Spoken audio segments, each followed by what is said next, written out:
এবার পাকিস্তানের বিপক্ষে টি-20তে মাঠে নামছে বাংলাদেশ। শ্রীলঙ্কাকে হারিয়ে এবার শক্তিশালী দল নিয়ে পাকিস্তানের বিপক্ষে মাঠে নামবে টাইগাররা। ইতিমধ্যে বাংলাদেশে এসেছে পাকিস্তানি দল, ছেড়ে কথা বলবে না তারাও। বাংলাদেশ পাকিস্তান ম্যাচ নিয়ে বিস্তারিত থাকছে প্রতিবেদনে।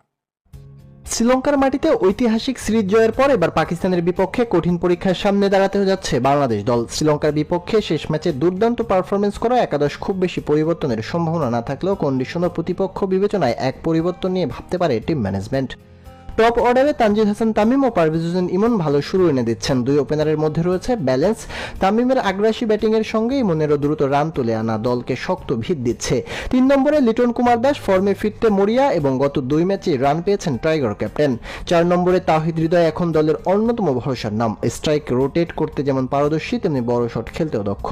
মিডল অর্ডারে শামীম হোসেন পাটোয়ারি ও জাকের আলী অনিক দুজনেই গত ম্যাচগুলোতে ছোটখাটো কেমিও খেলেছেন, আত্মবিশ্বাস জুগিয়েছেন। বিশেষ করে শামীমের ফিনিশিং ক্ষমতা পাকিস্তানের মতো দলের বিপক্ষে বড় ভূমিকা রাখতে পারে।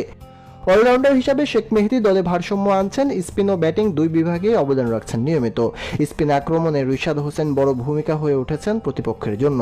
লেগ স্পিনার হিসাবে তার বৈচিত্র্য পাকিস্তানের বিপক্ষে কার্যকর হতে পারে। পেস আক্রমণে সাইফুদ্দিন, শরীফুল ও মুস্তাফিজ তিনজনই নিজেদের জায়গা পাকা করে নিয়েছেন। মুস্তাফিজের অভিজ্ঞতা, শরীফুলের গতি ও সাইফুদ্দিনের সুইং মিলিয়ে এই ত্রয়ী পাকিস্তানের ব্যাটিং লাইন আপকে চাপে রাখতে পারে। সেক্ষেত্রে অপেক্ষা করতে হবে তানজিম সাকিব, তাসকিনদের। সব মিলে সম্ভাব্য এমন এক একাদশ নিয়ে 2 দিন পর 20 তারিখ মাঠে নামছে বাংলাদেশ। এবার মাঠটা ঘরের প্রতিপক্ষ পাকিস্তান।